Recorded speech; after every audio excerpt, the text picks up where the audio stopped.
kamar ya, kamar Mak Mursil Pak. Mak Mursil pula.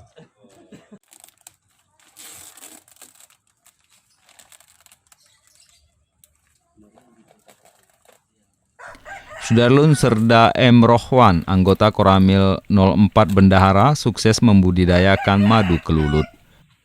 Dalam kurun waktu 2 tahun, sarang madu yang awalnya hanya 5 bertambah menjadi 80 sarang dengan hanya memanfaatkan halaman rumahnya di Asrama Kodim 0117 Aceh Tamiang.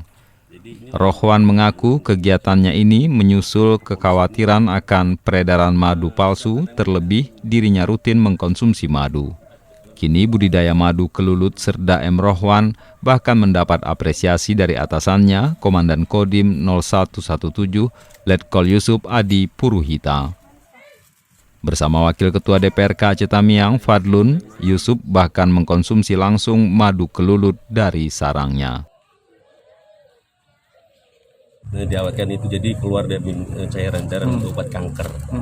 Dan Vivo lainnya bisa untuk masker, untuk obat kapsul, untuk makanan juga bisa.